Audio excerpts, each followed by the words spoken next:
Сәлем, консультант. Өз жеке кабинетіне жеке куәлігіңді қалай тіркеу керектігін үйретейін.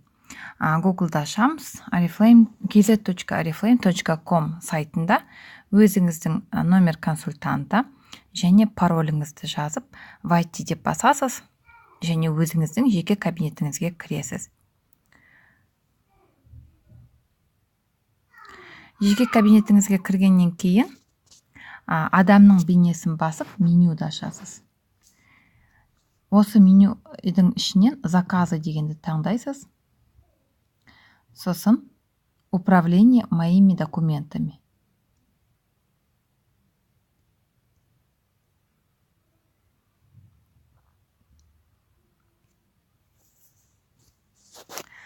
Төменге түсіп,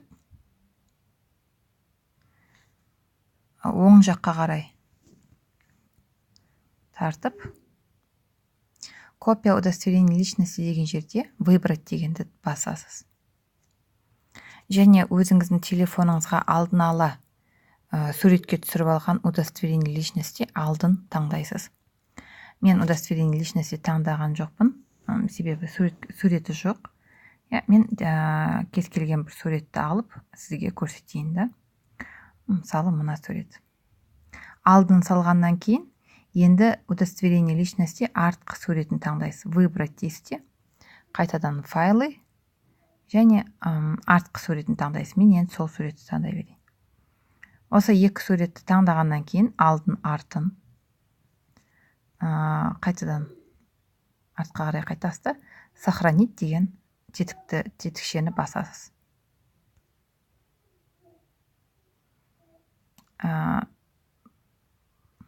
Басқан кезде файл загружен деп шығады.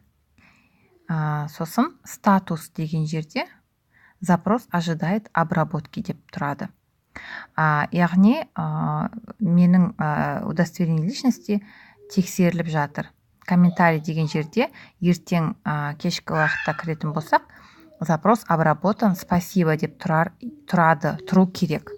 Бірақ менде олай тұрмайды, себебі мен удостоверение личности суретін салған жоқпын. Маған ертең қате болып келеді, мен қайтадан жасаймын. Әзірше тек мен сіздерге көрсету үшін жасап қойған едім. Қолымда бұл кісінің удостоверение личности менде жоқ еді.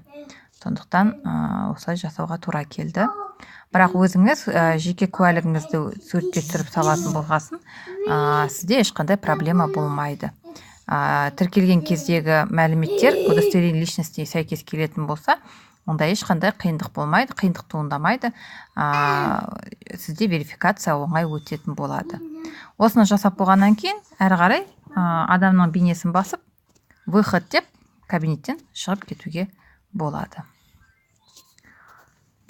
Сұрақтарыңыз болып жатса, верификация туралы спонсорыңыздан сұрауыңызға болады.